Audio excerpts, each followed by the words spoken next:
Seja bem-vindo ao Rumos e Desafios, um programa produzido pela Santa Cecília TV para discutir temas interessantes com pessoas de destaque em suas áreas.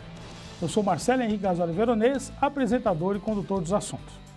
O especial de hoje abordará o tema Conquistas e Desafios do movimento LGBT.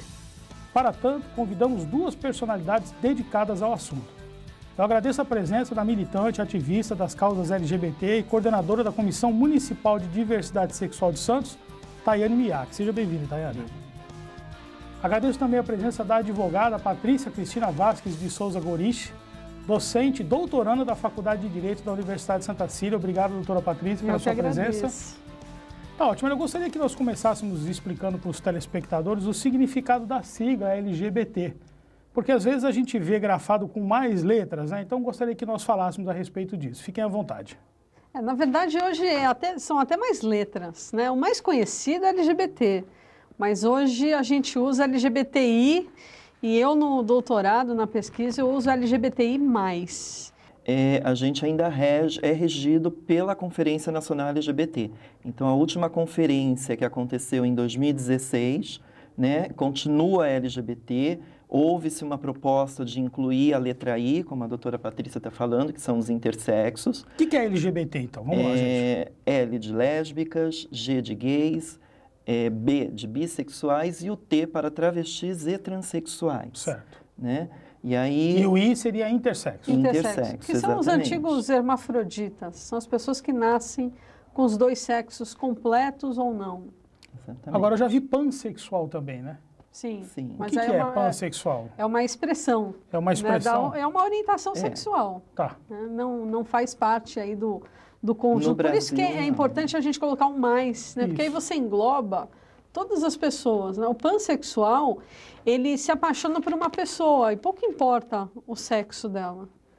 Né? Então, o pansexual é muito mais aberto a essa questão, ele não fica preso à questão biológica, ele gosta da pessoa enquanto ser.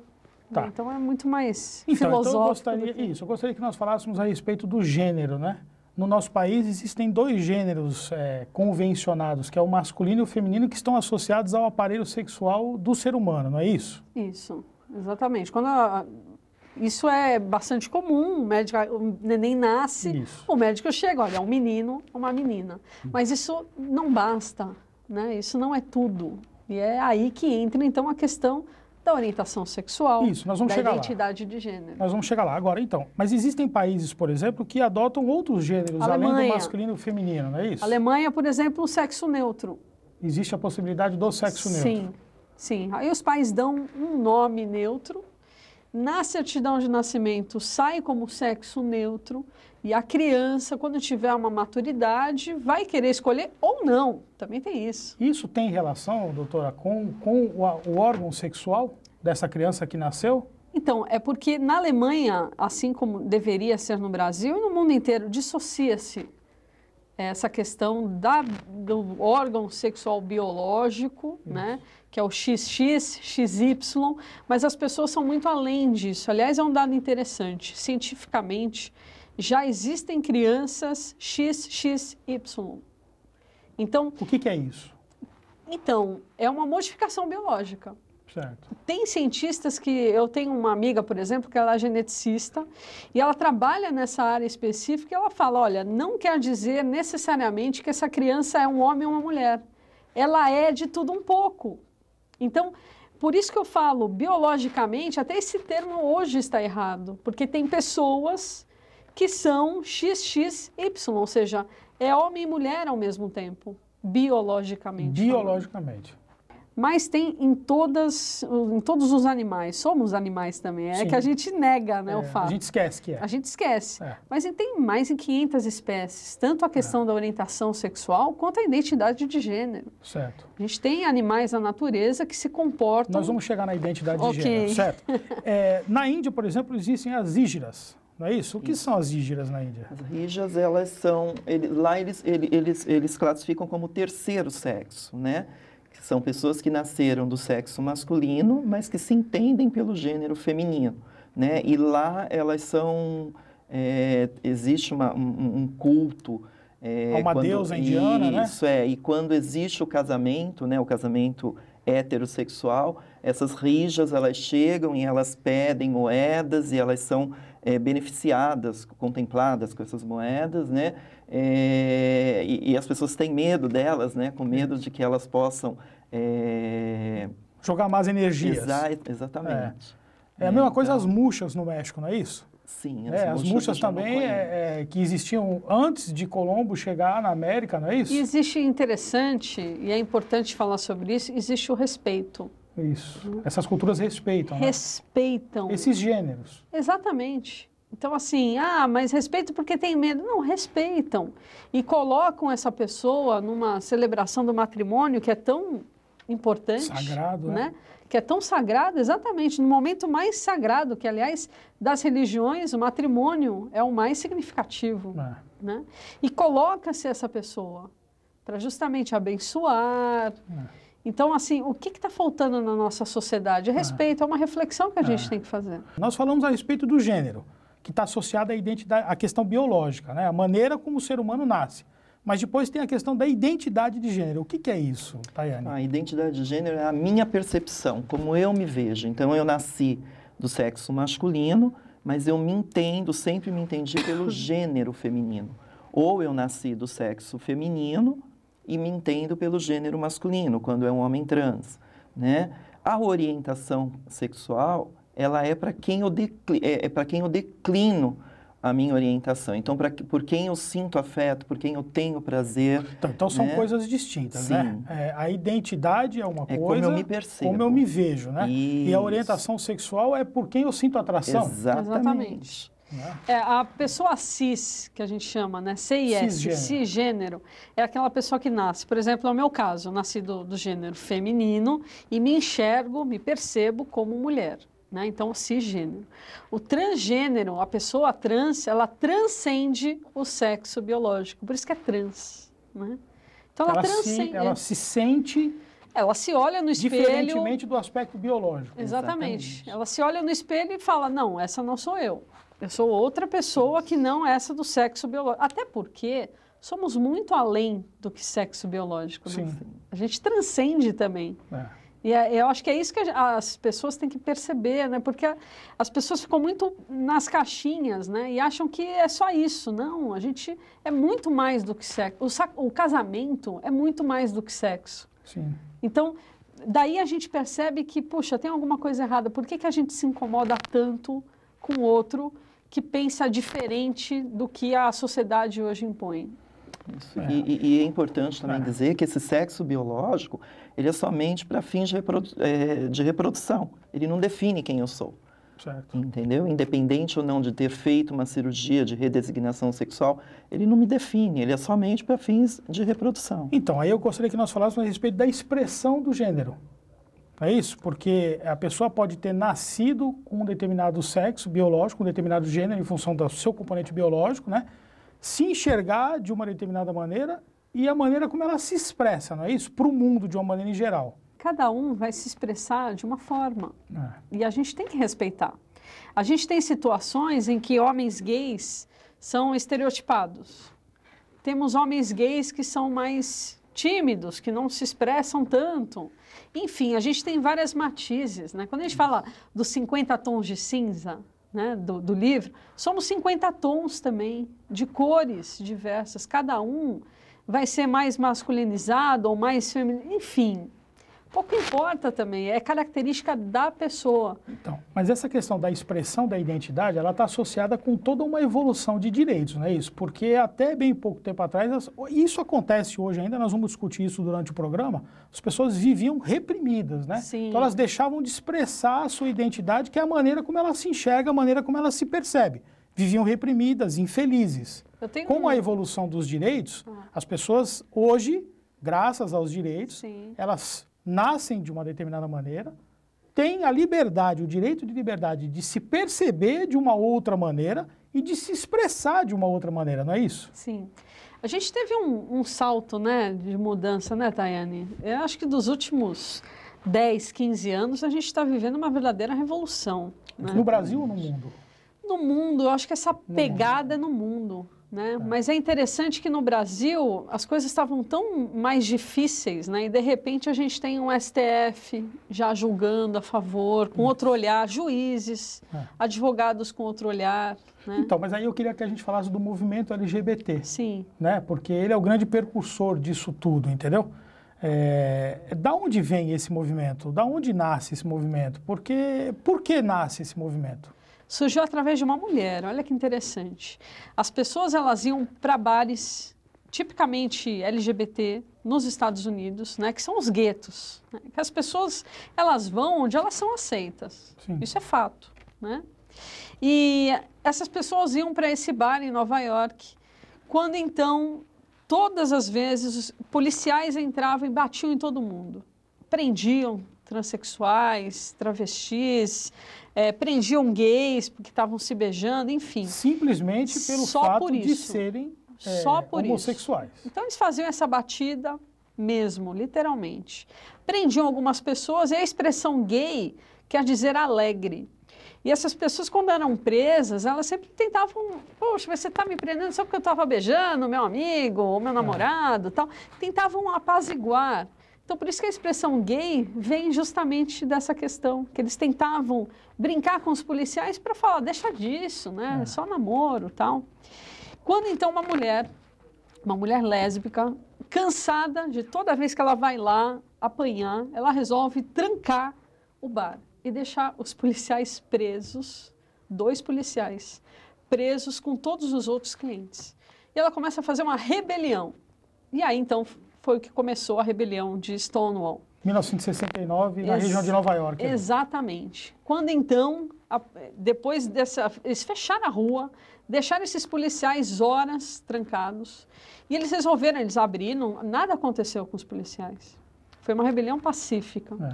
Liberaram esses policiais e essas pessoas resolveram fazer o seguinte, então vamos fazer o seguinte, sábado que vem a gente vai sair nas ruas, não vestidos assim, não escondidos. A gente vai sair nas ruas...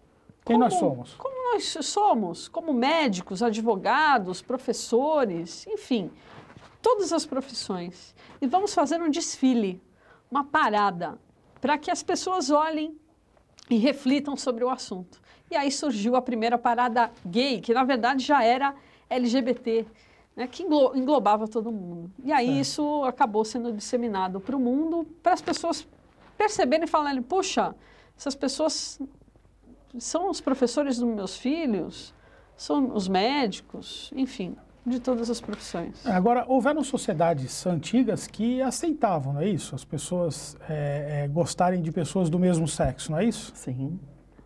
Por exemplo, na Grécia, em Roma, antiga, eram sociedades que admitiam tranquilamente a possibilidade da relação homossexual. E a transexual também. E a transexual também.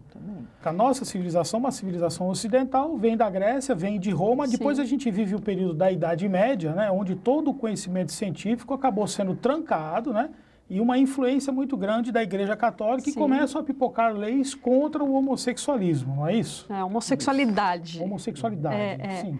Porque o homossexualismo, ele denota doença, né? Sim, então, mas naquele momento se achava que era uma doença. Sim. E só deixa de ser a partir de 1990, né? Exatamente. Mas vamos falar. Com as datas na ponta, né? Estudei. Agora, então, na verdade, durante o período da Idade Média, começam a surgir uma série de leis, o Código Penal Português, não é isso? Na Inglaterra, cria-se uma lei também, criminalizando, inclusive, o homossexualismo. Uma verdadeira perseguição, né? Não só as pessoas lésbicas, bissexuais e gays, as transexuais, travestis. E aí, durante a Segunda Guerra Mundial, a gente vai ter um episódio marcante, que foi a perseguição, aos homossexuais pelo nazismo. Sim, o Triângulo Rosa invertido. Daí que vem... O rosa para os homens e o preto para as mulheres. Exatamente. É isso? E daí que vem... As mulheres, na verdade, foram poucas. As mulheres antissociais, eles chamavam assim, Eles ainda não enquadravam as mulheres como lésbicas, né? Certo. Mas o sofrimento dessas pessoas foi terrível, né? Não foram só os judeus. Foram em campos de concentração e campos de extermínio da mesma maneira. Da mesma como os ciganos maneira, isso que eu ia foram falar, também, como os maçons foram também, e as especialmente pessoas os com judeus. deficiência, né? Os judeus, a sua grande maioria. Mas os homens gays foram muito perseguidos e exterminados. Então, e aí a partir da Segunda Guerra Mundial vem a Declaração Universal dos Direitos Humanos e começa-se a valorizar o ser humano enquanto detentor de uma série de direitos, né, a esfera de proteção, que é a Declaração Universal. E aí vem a evolução dos direitos. Eu acho que a gente fez uma retrospectiva histórica, ainda que apertadinha, mas importante para poder situar. Agora, muitas pessoas entendem que o ser humano ele se transforma num homossexual, ele se transforma num transexual, ele se transforma num gay. Então eu gostaria, Tayane, de passar a palavra para você, né, para que você pudesse passar até para a gente a sua realidade, aquilo que você viveu, né? Você se transformou numa transexual? Não, eu não sou um Pokémon.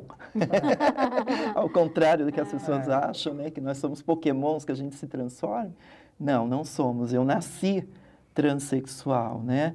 Aos 3 anos de idade eu já manifestava pelo gênero oposto ao que eu nasci, eu já era feminina, né? Claro que eu tive que, com o tempo, eu tive que mascarar isso para eu poder ter um bom convívio familiar, por conta do meu pai, que não aceitava, e também um convívio escolar, porque a gente também tem esse problema dentro das escolas, né? Mas o meu jeito de falar sempre foi o mesmo, a minha mãe sempre manteve o meu cabelo até o ombro, contava uma história para o meu pai que era uma promessa. E aí, no decorrer... Porque mãe sempre sabe, né, Tayane? Exatamente. Eu acredito que o meu pai também sabia, mas não queria enxergar, não sei. Seu pai é vivo ainda? Não, falecido. Não. Seu pai, antes de falecer, reconheceu Sim, e passou reconheceu, mas nós não tínhamos mais aquela amizade entre pai e filho. Não existia mais isso porque eu fui colocada na rua. A minha história não é diferente de outras travestis, né? Eu fui colocada na rua com 19 anos. O que difere a minha história para outros travestis e transexuais é que eu já estava numa universidade, eu consegui terminar os estudos e já estava dentro de uma universidade. Você foi colocada na rua por quê? Por conta da minha identidade de gênero. Seu pai fez isso, é isso? Sim, meu pai fez isso. Seu pai te colocou para fora de casa? Sim. Né? E tem um episódio que você, aos 3 anos de idade, você começa a passar mal, não tinha motivo, né? Exatamente. Conta pra gente isso. Como você sabe disso? Eu sei. Isso está na rede social. Né?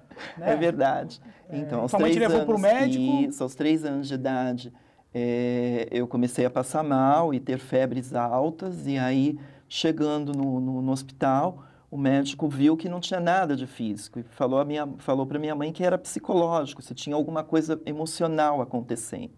Minha mãe, por conta do medo do meu pai, disse que não estava acontecendo nada, mas minha avó estava junto e minha avó falou, não, sim, o meu neto, né, naquela época ainda se referia pelo masculino, meu neto quer uma festa com bonecas. Em cima da mesa ele quer as bonecas. E aí o médico virou para minha mãe e falou, mas não é possível fazer uma festa desse tipo? Minha mãe falou, não é por conta do meu marido. Aí o médico disse a ela, mas esse marido fica em casa 24 horas. E olha, que percepção, né? Que delicadeza. Uma pessoa sensível. Ela disse, não, então faça uma festa com bonecas no horário que esse pai não esteja. E aí foi o que aconteceu. Eu tive uma festa com bonecas na mesa, apesar do bolo ainda tá com carrinhos em cima, o bolo ser masculino, né? Um tema masculino, mas em volta da mesa tinha as bonecas. E assim, eu tenho as 2 fotos. Eu tenho uma foto onde eu estou na frente do bolo e com as bonecas, que a minha expressão é uma expressão bem mais alegre. E eu tenho a outra depois à noite, quando meu pai chegou, que já não estavam mais as bonecas na mesa. E a minha expressão já era mais fechada, porque só estava o bolo com os carrinhos em cima. E a partir de que idade na sua vida você efetivamente assumiu a sua transexualidade, a sua vontade de se vestir como mulher e assim por diante? No momento que eu fui colocada na rua, que eu dormi 2 dias na praia, quer dizer, dormi, modo de dizer, porque eu não dormi. Você passou as noites na praia? Exatamente, passei as noites na praia com medo, né, porque eu tinha uma vida... uma vida normal, né? Você não estava acostumada a isso. Exatamente. Então, a partir dali eu vi que eu não tinha mais o que perder. Mesmo porque meu pai, não satisfeito Ele também fez escândalo na universidade onde eu fazia faculdade. Qual curso que você fazia? Eu fazia jornalismo na Unisantos, na Católica.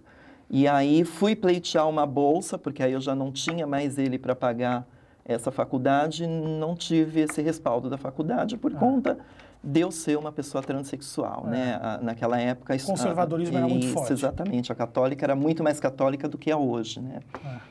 E aí, com isso, eu rompi esse sonho, né? De ter me formado jornalista. E aí, com 19 anos, eu teve que morar sozinha, teve que se virar, e você efetivamente se assumiu. Sim. Então, na verdade, você ficou até esse determinado momento reprimindo a sua identidade, é isso? Exato, vivendo uma identidade que não era a que eu me reconhecia, para poder ter uma convivência melhor em família e também na escola. Olha, maravilhoso. Você está vendo, são muitos assuntos, né, interessantíssimos que a gente vai estar falando aqui nos próximos 2 blocos, né? E nós vamos chamar um rapidíssimo intervalo. Você sabe, aqui na Santa Cília TV os intervalos são curtinhos e a gente já volta com Rumos e Desafios, especial Conquistas e Desafios do Movimento LGBT.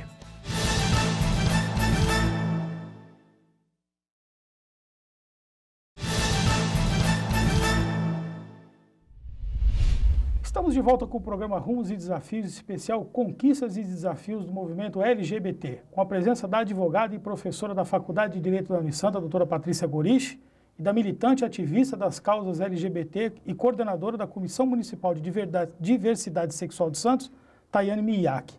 Eu queria que nós falássemos a respeito de um tema extremamente polêmico e que chega a doer no coração, que é a história da cura gay, né? Que história é essa da cura gay? Na verdade, a cura gay, ela vem com uma toada muito forte de religião, né? Porque não existe cura para aquilo que não é doença. Então, que aí é a ideia de que a pessoa se transforma. Não que a pessoa nasce assim, né? Então, mas olha só que interessante. As pessoas LGBTI, elas nascem de uma relação heterossexual. Isso. De um casal heterossexual. Que aí nasce a criança, né? Elas não nascem, não é Pokémon, né? Isso. Ela falou, não nasce de geração espontânea. Isso. São casais heterossexuais. Então, assim, quando você coloca isso como uma doença, que nem existe mais essa terminologia. Durante muito tempo foi catalogado como doença naquele CID, né? O Catálogo Internacional de Doenças, sim, né? Mas já foi retirado também em há 1990, muito tempo. Isso. Né? E ainda assim, ainda tem psicólogos. Por isso que hoje não se fala mais de homossexualismo, né? Exatamente. Fala assim, homossexualidade. Aí a gente tem psicólogos que usam a ciência dizendo ser pesquisadores, que sequer são pesquisadores, não tem nem currículo Lattes para ser pesquisador. E diz o seguinte, olha, a gente tem uma terapia que a gente consegue reverter. E aí vem toda essa questão da culpa. Quantas pessoas, eu acho que a Tayane passou por essa questão, eu não sei, que foram levadas à força por uma terapia para tentar tirar... Não, vamos levar para a terapia para tentar tirar isso da cabeça, porque não é possível, vou te curar. Isso é uma grande falácia. Isso é um canastrão que faz isso, levar dinheiro. Porque a terapia ela existe sim, mas para curar a dor que essa pessoa sente por ser expulsa de casa como ela, pelo próprio pai. Eu sou mãe e eu fico imaginando uma mãe jogando uma filha no meio da rua pelo simples fato dela ser quem ela é. Pois é, para mim querer é inimaginável. Né? Para mim é inimaginável. Porque amor de mãe, amor de pai é imenso. Como é que você vai jogar o seu filho na rua, a sua filhinha que foi criada dentro de casa a vida inteira, para dormir 2 dias na praia, sozinha? Então, assim, aí sim tem que curar essa dor. Isso. Que ela sente no coração, que tantas outras pessoas sentem no coração, por conta dessa não aceitação da família. Isso. Mas a cura gay, ela vem com esse manto de que é uma cura, de que eles têm legitimidade, Quer de dizer, que... Parte-se da ideia de que é uma doença. De que é uma doença e de que é possível... Ser homossexual é ser doente. E não é verdade. Né? E aí, infelizmente, né, muitas estratégias foram colocadas em prática durante muito tempo. Né? A gente tem, por exemplo, aquele hospital Pinel, que ficava em Pirituba, em São Paulo, né? Que tinha técnicas e estratégias terríveis, né? Sim. E era um hospital que era para tratar mulheres com problemas psiquiátricos, mas que passou a atender homossexuais de altíssimo nível, filhos de ricos da sociedade paulistana, né? Que encaminhavam os seus filhos homossexuais para lá para serem curados através da prática de choques, convulsionamentos e até mesmo estupros coletivos que tinham a finalidade de, em tese, corrigir a homossexualidade. Os chamados corretivos. Os corretivos, né? Então, quer dizer, a gente vê um total desrespeito ao ser humano. Infelizmente, a gente vive no nosso país um momento, né, onde dá muito medo de um retrocesso a direitos que foram conquistados, né? A gente vê pré-candidatos que se referem a esse tema, por exemplo, de maneira temerária, extremamente perigosa, né, falando em cura gay. Então, eu gostaria que nós também falássemos a respeito disso, entendeu? Hoje a gente vive um período de retrocesso de direitos. A doutora falou de uma evolução muito grande nos últimos anos. A gente corre o risco no Brasil de viver um retrocesso? Sim, corremos. Não só no Brasil, mas no mundo inteiro. O mundo está guinando à direita. Eu não estou dizendo que a esquerda é a correta. Muito pelo contrário. Não vamos entrar na discussão política. Tem acertos e erros de ambos os lados. A questão toda é que a extrema-direita, ela é homofóbica, ponto, por si. E ela persegue, sim, essas pessoas. E o mundo está nessa mesma toada. Não é só no Brasil, esse fenômeno não ocorre só no Brasil. Esse fenômeno é mundial. Onde a gente tem Hungria, Alemanha, Inglaterra, o Brexit, foi justamente uma guinada à direita. Eu não quero cuidar dos refugiados, vou fechar as minhas portas, as minhas fronteiras, né? Então, a gente tem essa mesma toada. Estamos num momento delicado do Brasil em que as pessoas estão cansadas tudo que já aconteceu. E aí elas buscam alternativas do salvador da pátria.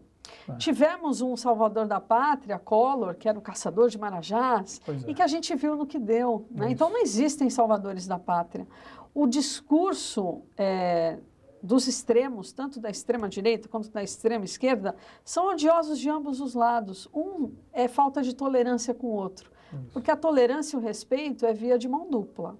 Importante dizer isso. Né? E os extremos não permitem a liberdade de expressão, né? Eles não sabem conviver com as diferenças. Com as diferenças, porque então, assim, eu entendo, por exemplo, a geração do meu pai, a geração da minha mãe, dos meus avós, que foram criados numa época em que essas pessoas não tinham direitos. Aí é interessante quando eu ouço dos mais velhos assim, não, mas eu não entendo essas coisas, eu não aceito, eu não gosto. Ok, não precisa gostar. A gente não exige, e eu já falo a gente, porque a gente acaba sendo militante, sendo pesquisadora. A gente não exige que a pessoa goste, e sim que ela respeite. Tayana, eu gostaria que a gente falasse sobre essa história da despatologização das identidades trans, né? Nós já falamos o homossexualismo, que durante muito tempo foi considerado doença e que agora não é mais, foi tirado daquele CID, né? Mas hoje existe essa história das patologias das identidades trans, da história da disforia, então eu queria que a gente falasse a respeito disso. Ok. Então, a despatologização das identidades trans, né, ou travesti e travesti, né, ela está dentro, ela hoje não é mais por conta da disforia de gênero, foi retirada, agora é incongruência, nós somos colocadas nesse que continua tendo CID. Essa catalogação. Exatamente, continua, então assim, ao contrário Mas trocou 6 por meia dúzia, né? Só mudou o nome. Só mudou o nome. Ao contrário do homossexualismo que se fala, homossexualidade hoje, nós ainda... se usar o termo transexualismo não está errado, porque a gente ainda é patologizado, né? Então, nós, o Movimento Nacional de Travestis e Transsexuais, nós estamos nessa luta para despatologizar, e aí nós temos junto conosco o Conselho Regional, o Conselho Federal de Psicologia, de Serviço Social e também de Medicina, junto conosco. E o que nós queremos? Nós queremos equiparar como a gravidez, que ela tem todo um cuidado do SUS, né? E não é visto como doença. Isso, né? Em função de uma condição especial. Exatamente. Então, assim, a gente não quer despatologizar do dia para a noite, porque a gente pode perder o pouco direito que a gente tem, que são os hormônios dentro do processo transexualizador. Então, é isso que eu queria entender, né? Por que é importante isso? Porque hoje, na verdade, um transexual que dentro desse processo de identificação e de transformação, ele precisa tomar hormônios, por exemplo. para ele acessar o sistema SUS, ele tem que reconhecer que ele é uma pessoa que tem uma doença. Basicamente, hoje é isso. Porque na hora que você vai, no momento que vai ser dispensado esse hormônio para ti, para a pessoa, você tem que ter uma receita, essa receita vai estar lá o CID, né? Então, na verdade, é um reconhecimento, quer dizer, é uma situação humilhante. Exatamente. Eu sou obrigado a reconhecer que eu estou doente para poder ter acesso a um determinado composto químico que vai... Para ser quem eu sou. Que vai me ajudar a ser quem eu sou. Exatamente. Né? E a mesma coisa no caso das cirurgias. Isso, as cirurgias, né? Hoje no Brasil, temos pouquíssimos hospitais que fazem a cirurgia São José do Rio Preto São José do Rio Preto, tem Rio de Janeiro, São Paulo, mas São Paulo fechou-se as portas. A fila está muito grande, né? Não tem... São poucos profissionais que fazem essa cirurgia. Que é para mudança de sexo, é isso? Esse termo, termo é um retificação, termo, então, uma readequação. Uma readequação. Porque para você poder fazer essa cirurgia, você ainda precisa do pênis. Então, aquela coisa de falar, cortou, não, isso é uma falácia, não existe isso. Certo. Então, para poder fazer uma neovagina, né, uma nova vagina, precisa-se sim daquele pênis. Entendi. Então, é uma cirurgia muito delicada, é irreversível, né? E, assim, quando tínhamos em São Paulo, era uma cirurgia mês pelo SUS, 12 ao ano. Então, a gente tem uma fila enorme de pessoas hoje para fazer cirurgia. Então, muitas estão desistindo. Anos? 10, 11 anos? No último congresso que nós tivemos agora de pessoas trans, que foi agora em novembro, em São Paulo, está em média para 2027, 2028. A fila, né? A fila. Que é um verdadeiro absurdo. Exatamente. Eu queria que a gente falasse aqui, essa história do tratamento discriminatório e preconceituoso, para quem às vezes em casa fica achando, não, isso aí não existe, discriminação e preconceito, né? Então, por exemplo, é possível doar sangue à população LGBT? Os homens, não. De uma forma geral, os homens está escrito, tá lá na portaria do Ministério da Saúde e da Anvisa. Não pode doar sangue àquele homem que teve sexo com homem. Ou seja, homens gays ou homens que se reconhecem enquanto homens que fizeram sexo com homens não podem doar sangue. As lésbicas, bissexuais, travestis, intersexo, coloca-se numa questão de comportamento de risco. Então, de uma forma geral, essas pessoas não podem doar sangue. Então, mas é uma associação extremamente preconceituosa e discriminatória, porque um heterossexual pode ter um comportamento de risco muito maior, muito mais acentuado do que um A promiscuidade é das pessoas. É das pessoas, é do ser humano. Exatamente. Tem heterossexual muito mais promíscuo que amigas minhas que estão casadas há 20, 30 anos, por exemplo. E lembrando que para doar sangue, você é agente de saúde, né? Talvez possa até falar com mais propriedade, mas eu sou doador de sangue. Você, para doar sangue, você tem que ir lá, você tem que se submeter a um questionário, a uma entrevista rigorosíssima, e depois você faz um voto de autoexclusão, né? Quer dizer, ali no segredinho, você pode fazer um xizinho e dizer, olha, o meu sangue, na verdade, eu não gostaria que ele seja utilizado porque existe o risco dele estar contaminado. Quer dizer, a pessoa pode mentir na entrevista e depois no voto de autoexclusão, no cantinho, sem ninguém ver, dizer que o sangue dele não está bom. E o mais importante disso, essa foi minha fala no STF, eu tive a oportunidade, né, representando aqui a Universidade de Santa Cecília, de ir até o STF e fazer justamente essa sustentação oral como amicus curiae. E eu comecei a minha fala falando justamente isso. Olha, eu sou de Santos, porque eu sou bairrista, né? Eu sou de Santos, eu sou uma mulher, eu sou heterossexual, e toda vez que eu vou doar sangue, eu recebo um papel dizendo você salvou 4 vidas.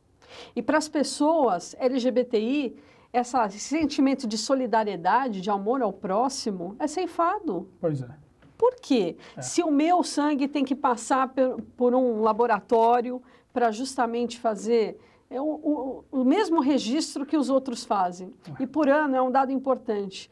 Por conta dessa questão discriminatória, 16 milhões de litros de sangue são jogados fora. Pessoas poderiam estar salvando vidas e não estão, pelo simples fato de eles considerarem que as pessoas que são LGBTI têm comportamento de risco. Isso é lamentável. É discriminação e preconceito, né? Eu gostaria que nós falássemos aqui, dentro do tempo que a gente tem no bloco, sobre a questão da violência. Violência contra esse público específico, né? Existem diversas formas de violência. Agora, o Brasil, infelizmente, tem uma estatística muito triste disso, né, Tayane? O Brasil é o país que mais mata pessoas LGBTs. Em cada 26 horas, um LGBT é morto e é o país que mais mata travestis e transexuais. E é antagônico saber também que é o país que mais consome produtos sexuais dessas pessoas. Né? Então, para você ver como é que a coisa é... Hipócrita, né? Exatamente. Hipócrita. Exatamente. Tem então... por exemplo, prostitutas, né, que são transexuais, e eu tive a oportunidade de conhecer algumas que falaram, olha, eu não posso nem pensar em fazer cirurgia, porque o meu cliente é o heterossexual, pai de família e passivo. Exato. Então, assim, como a nossa sociedade é hipócrita, a né? grande maioria. E assim, dados desse ano, Thay, esse número baixou, infelizmente. A gente teve um recorde infeliz que a cada 18 horas uma pessoa é assassinada no Brasil. O Grupo Gay da Bahia lançou esse número porque ele faz a verificação de todos os boletins de ocorrência de morte violenta. Não é que todas as pessoas LGBTI que morrem são caso de homofobia e transfobia. Não. É morte violenta. E isso quem fala também são os órgãos internacionais. De crueldade. Então, né? quando a gente fala nessa estatística, né, nós estamos falando de algo que é cometido em função dessa condição, é isso? Exclusivamente. Né? Sim, isso não conta, por exemplo, um atropelamento. Claro que não. Ou uma discussão, por qualquer motivo. Quer dizer, há um motivo por trás disso. Há um motivo e é o que ela falou, requintes de crueldade. O relatório, ele coloca, né, de forma bem específica a forma como essas pessoas são mortas, empaladas, enfim, de todas as circunstâncias. Maneiras absurdas. Quer dizer, o Brasil que as pessoas acham que aqui não existe preconceito, que aqui não existe discriminação, que nós somos um povo tolerante, na verdade, nas entrelinhas, nas estatísticas, a gente descobre que é exatamente o contrário, né? Existem estatísticas relacionadas à violência que se comparam e são piores muitas vezes do que zonas de guerras, né? Então, é algo para a gente parar e refletir a esse respeito. E no mundo existem países que não aceitam o homossexualismo e condenam, inclusive, condenam a pena de morte, não é isso? Sim. Ainda são 8 países no mundo. 8 países? 8 países. Basicamente, africanos e muçulmanos. Todos eles ligados à religião que deveria dar uma palavra de amor, né? De amor ao próximo, mas, infelizmente, essas pessoas são julgadas e são condenadas à morte, ainda em 8 países no mundo. E não só a pena de morte, mas em outros países que não adotam a pena de morte, nós estamos falando de 8, né? Mas existem inúmeros outros países 72. Que vão trancar, né? Que vão condenar 72 a prisão, países, né? Prisão perpétua, linchamento, apedrejamento, chicotadas. Então tem várias formas de punição severas. Em regra, a gente pode falar, então, que o Islã é muito menos tolerante? Muito ou é menos. Intolerante? Nós podemos até falar que ele é intolerante. Muito menos intolerante. Muito menos intolerante. A gente não pode generalizar. Sim, claro. Né? Eu fiz um curso com um iraniano gay lá na Holanda, e ele falou assim, não, no meu país está escrito, mas não se prende. É incrível que no mundo isso ainda efetivamente aconteça, né? No terceiro bloco nós vamos falar sobre alguns direitos que já foram conquistados, né? E que se pretende conquistar, né? Então nós vamos virar um pouco a página e vamos falar dos aspectos positivos, né? Então após um brevíssimo intervalo voltaremos com Rumos e Desafios especial Conquistas e Desafios do Movimento LGBT. É rapidinho.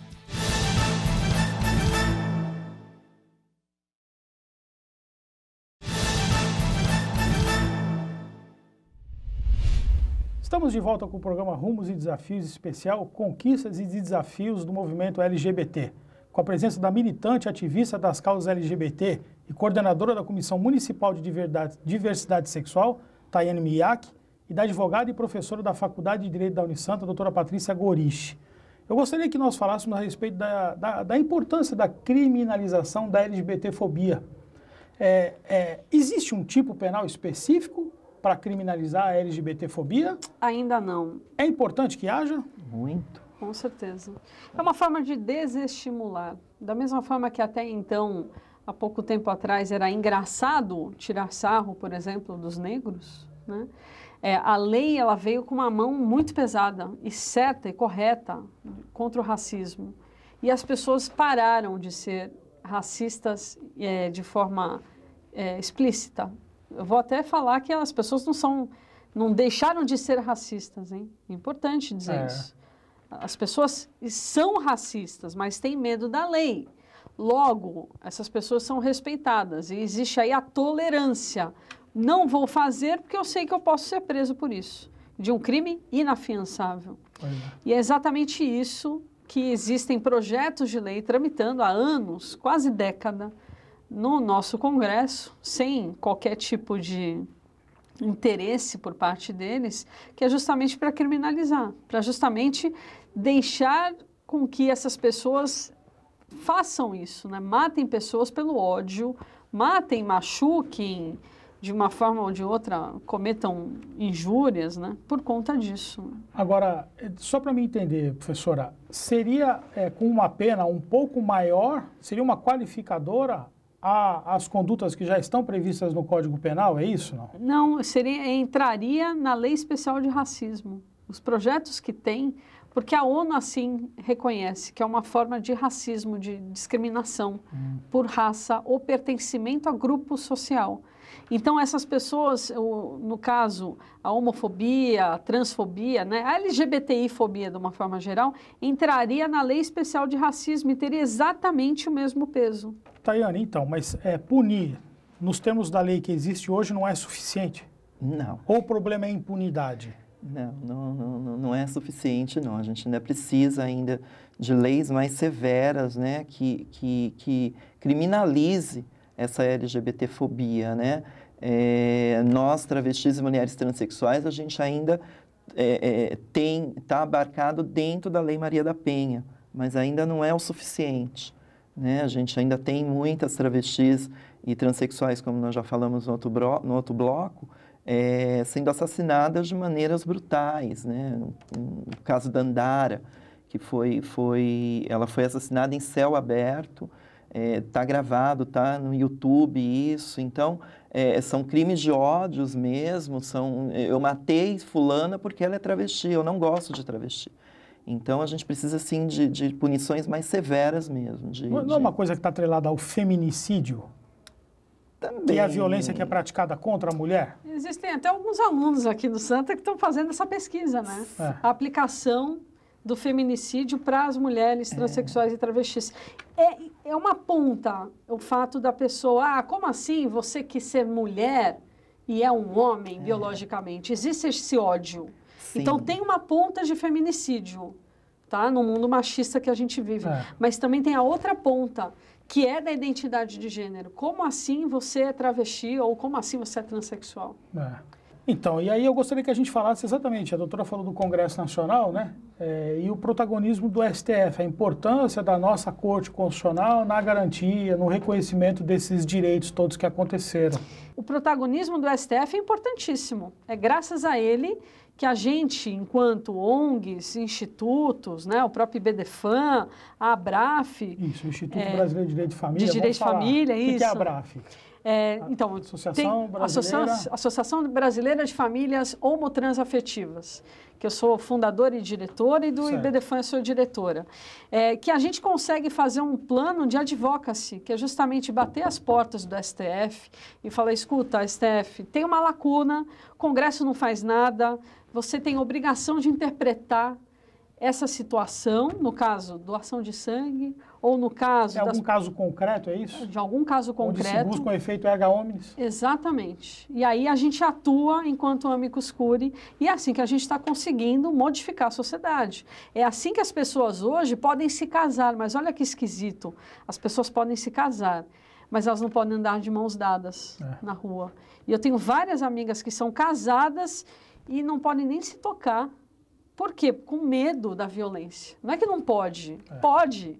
Deveria poder, porque o amor não é feio. Sim. Né? Mas elas têm medo da violência. E é uma violência concreta. E eu acho que vale lembrar também que não são somente nós LGBTs que sofremos essa LGBTfobia. Heterossexuais também. Né? Nós temos um caso de um pai que estava abraçado com o filho e ele perdeu a orelha.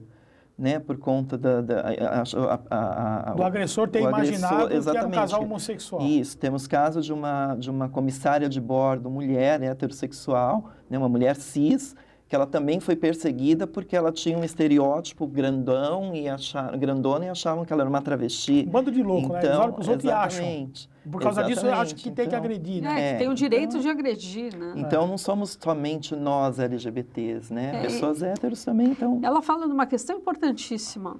Esse é um número concreto daquele Disque 100 do governo brasileiro, que colocou 10% das vítimas de LGBTI-fobia se declararam heterossexuais.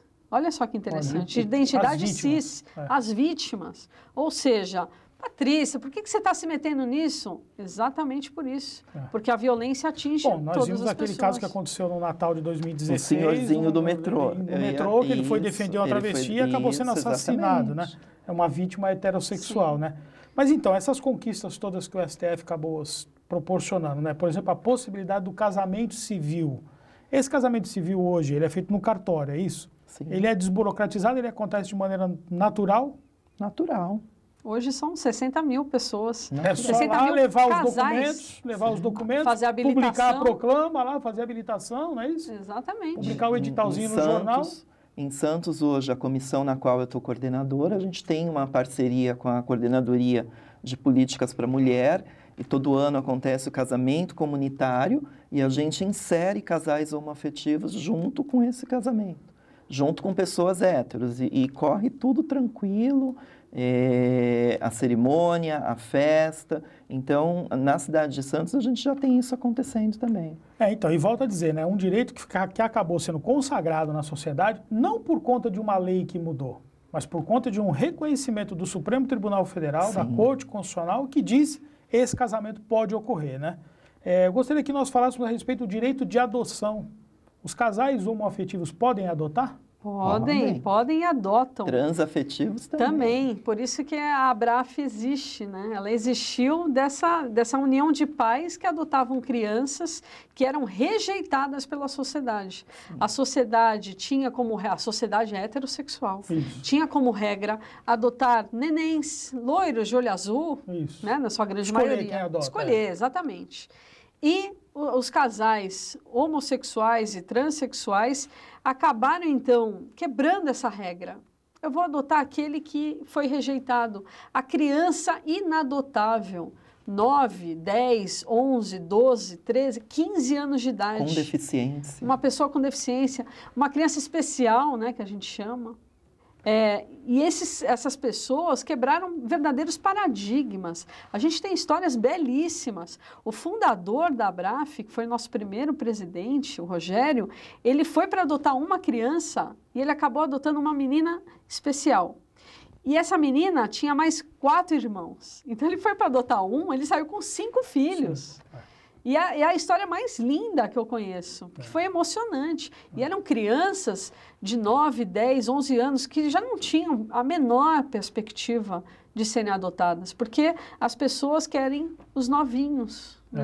Então, e você vê, você está falando uma história, né, que para o telespectador ele pode achar que isso é até fantasioso, né, mas na verdade existe uma previsão no Estatuto da Criança e do Adolescente onde procura-se fazer todo o esforço possível e imaginável para não desagregar uma família. Sim. Então, eu imagino, né, uma situação como essa, fazer uma adoção de um irmão e deixar outros 4 longe. E a questão é muito social, né? As pessoas, elas não têm um filho só. A maioria tem muitos filhos. E tem muitos irmãos. E aí eles ficam realmente...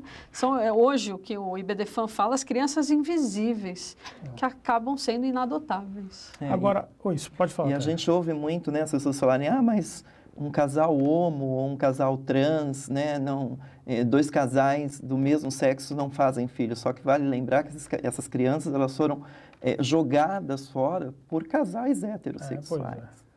Por algum motivo o poder familiar se desagregou aí, né? Exatamente. Pode ter sido um falecimento, pode ter sido uma situação de violência de direitos. Grande maioria é violência, né? Vem do desamor. Né? Uma criança que nasce, muitas vezes numa família desestruturada, é vítima de violências. Para isso existe o direito, para isso existe a justiça. Se for necessário, você separa essa criança da família, tenta tratar a família. Se conseguir tratar a família, restitui essa criança, esse adolescente ao seio dessa família para que siga normalmente. Em algumas situações, não se consegue tratar a família. Ou então, as violações são contumazes. E aí faz o quê? Rompe o poder familiar, que é uma expressão que antigamente as pessoas conheciam como pátrio poder. Quer dizer, você tira o direito de ser pai e mãe e coloca essa criança, esse adolescente, numa condição de adoção, né? Para que ela consiga a sua dignidade de uma outra maneira, porque aonde ela estava tendo a sua dignidade violada. E aí vem exatamente a possibilidade da adoção por casais homoafetivos, né? Exatamente. Para proporcionar felicidade a essa criança. E que hoje, tranquilamente, essas pessoas podem adotar. Eu já tive casos, por exemplo, há pouquíssimo tempo atrás, que o juiz se baseou na Bíblia, né? Dizendo que não podia. Quer dizer, era melhor a criança morar num abrigo do que ter uma família. Isso não cabe mais, ainda bem. E digo mais, não cabe mais, graças a Deus. Agora, as uniões homoafetivas, elas geram direitos previdenciários? Sim, geram sim. Sim, né? sim. Sim, desde que ele contribua com o INSS, né? Então ele vai ter o mesmo direito que um... Então um casal homoafetivo, onde haja um deles, por exemplo, contribua. O dia que esse falecer, aquele que restou terá direito a acessar os benefícios previdenciários. E também terá o benefício do salário do período maternidade também, de 120 dias. Da licença maternidade. Isso, da licença maternidade, da ou adoção, paternidade, né? Ou paternidade, também tem isso também, isso já é pacificado, facilmente reconhecível, sem dificuldades. O primeiro caso de um casal homoafetivo que foi reconhecido no INSS foi aqui de Santos. Foi de duas mulheres em 1997. Olha só. Né? Então, assim, isso é bastante tranquilo. É interessante dizer que eu tive um caso bem pontual de uma mãe que expulsou o filho de casa também. E que aí, quando esse filho morreu, a mãe foi lá na fila do INSS, pedir a pensão e estava o companheiro dele. Pedindo também. Pedindo também. E aí foi feita uma audiência em que o funcionário do INSS falou, olha, quem era companheiro era ele, né? E ele que tem o direito à pensão. E ainda mais pelo histórico, né? Que foi provado que ela afastou de casa, ou seja, o filho se tornou dinheiro. É muito ruim. Muito ruim. Muito ruim. Agora, eu gostaria que nós falássemos... Mas é recorrente também. Recorrente. É uma realidade, né? Sim. Recentemente, a Corte Europeia tomou uma decisão relacionada também à homoafetividade, não é isso? Direitos aos casais homoafetivos. Sim. Doutora, saberia nos dizer essa decisão? Sim, essa decisão foi bastante importante porque ela garante o direito de residência para essas pessoas. Inclusive, é objeto de estudo do meu doutorado. Eu tive uma parte do meu doutorado feito lá em Amsterdã e eu conheci esse casal que pleiteou na justiça justamente o direito deles morarem em qualquer país da União Europeia. Porque esse casal especificamente, por conta do trabalho, ele tem que morar cada hora em um país. Ele estava lá na Holanda na época. Um deles cidadão europeu, não é isso? Um deles cidadão, o outro não. É. E, se não me falha a memória, acho que é indiano. E aí aos casais heterossexuais... Isso é garantido. É garantido. Casou, não se garantir ao casal homossexual. Exatamente. Casou, onde o seu marido for trabalhar, você pode morar. E eles tiveram que se separar, eles tiveram que ficar longe um do outro, pelo simples fato de que, olha, você eu não reconheço enquanto casal. Então, foi um ganho de dignidade, né? Porque essas pessoas querem morar juntas, né? Não querem estar separadas de países diversos. Então, assim, foi essa decisão recente, importantíssima, que garante esse direito a essas pessoas. Agora, nós também tivemos uma decisão recente, que é o caso do confeiteiro nos Estados Unidos, né, que foi contratado para fazer um bolo e se negou a fazer o bolo, não é isso? Eu gostaria que nós falássemos a respeito desse caso, porque ele me parece que é um retrocesso numa série de conquistas de direitos que estavam acontecendo nos Estados Unidos, não é? Eles se basearam no direito à liberdade. Esse confeiteiro tem lá a sua confeitaria e a pessoa falou, olha, é para um cidadão religioso, né? Religioso. Não, é para um casamento gay. E aí ele falou, eu não faço bolo para casamento gay. E aí eles entraram com uma ação falando, olha, foi discriminado na doceria porque ele não quis fazer o nosso bolo de casamento. Isso foi levado à alta corte americana. Isso, em primeira e segunda instância, as decisões foram de que ele deveria ter feito o bolo. Deveria ter feito o bolo. Ele tem que atender qualquer um, independentemente da natureza da pessoa. Até porque em nenhum livro sagrado está escrito, não farás bolo para casais. Né? Chega a ser patético, mas a gente tem que tirar sarro. Né? Mas eles se apegaram a uma questão, a questão da liberdade. Liberdade que ele tem de aceitar ou não aquele cliente. Só que eles esqueceram de uma vírgula. Todo mundo tem direito à liberdade, mas tem o direito à não discriminação, que é maior ainda porque ele está atrelado à dignidade da pessoa humana. Então, a partir do momento que você não vou te aceitar, é como fazia-se com os negros antigamente nos Estados Unidos. Não vou te atender porque você é negro. Olha, eu não vou te atender porque você é gay. Para mim é a mesma coisa. A Suprema Corte não se aprofundou muito no mérito dessa questão, né? A Suprema Corte americana, nesse caso, né? E também pesou muito a coerência desse confeiteiro, né? Ele, por exemplo, ele não fazia bolos para o Halloween, né? Justamente invocando a questão religiosa, né? E a Suprema Corte entendeu como um exercício de liberdade, mas não se aprofundou muito no mérito e, inclusive, deixou em aberto essa discussão para outros casos, que tem uma série de questionamentos nesse sentido, floriculturas, né? Organizações de festas que se negam a atender determinados públicos e está havendo esse questionamento no Poder Judiciário, né? Até porque o casamento não é religioso, é importante dizer isso, né? É casamento civil, né? Então... O programa está chegando ao final, né? O Rumos e Desafios, especial Conquistas e Desafios do Movimento LGBT fica por aqui. Eu agradeço a participação da militante, ativista das causas LGBT, coordenadora da Comissão Municipal de Diversidade Sexual de Santos, Tayane Miak. Tayane, pode fazer seu encerramento, por favor? Eu agradeço a oportunidade de estar aqui, falando um pouco da minha vivência, da minha experiência. Em momento algum eu venho trazer que eu sou uma vítima, né? Não sou vítima. O que a gente pleiteia hoje, né, enquanto mulher transexual que eu sou socialmente e travesti politicamente, né, a gente quer dignidade e respeito e trabalho formal, porque nós ainda não temos empregabilidade. A empregabilidade hoje para travestis e transexuais é invisível, é muito pequeno ainda, então a gente ainda precisa de um trabalho de conscientização com o empresariado para que eles contratem travestis e transexuais e que tenhamos menos travestis nas esquinas fazendo programa. Qual é a profissão que você exerce, Tayane? Eu sou agente de prevenção voluntária, mas estou desempregado. Com toda... E aí eu pergunto, a sua transexualidade diminuiu em alguma coisa a sua capacidade de ser um agente de prevenção em saúde? Não. Essa que é a reflexão. Mas o que nos persegue ainda, né, o estigma que a gente tem é o meu corpo. Né, o meu corpo ele é político, né, ele fala na frente. Então, assim, existem empresários que não querem associar a sua empresa a uma transexual, né, por conta, você é até qualificada, mas quando você se apresenta, aí a vaga já foi preenchida, ou a gente vai te ligar e nunca liga. Aí a discriminação e o preconceito aflora. Exatamente. E o que é pior, a brasileira, né? De maneira sutil, disfarçada, como se nada tivesse acontecendo, Exatamente. Né? Olha, eu agradeço a doutora Patrícia Goriche, advogada especializada no tema, docente, doutoranda da Faculdade de Direito da Universidade de Santa Cecília. Doutora Patrícia, suas palavras finais. Eu queria só deixar uma reflexão, né? Uma palavra de amor, de respeito, que eu acho que é isso que a gente está precisando nesse mundo, né? É um mundo que a gente olha para tudo que é lado, as pessoas construindo muros e não pontes, né? Que a gente respeite o próximo, que a gente respeite pela forma que a pessoa se expressa, pela forma que a pessoa ama, até porque ninguém escolhe ser quem é, a gente simplesmente é.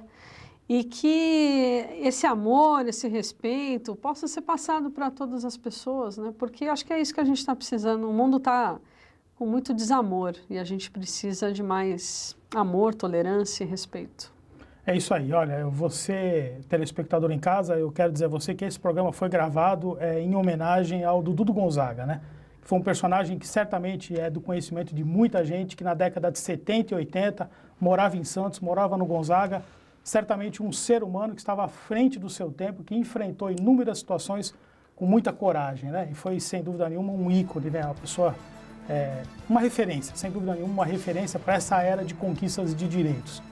Lembre-se, a Santa Cecília TV tem a maior programação regional da sua TV. Até mais.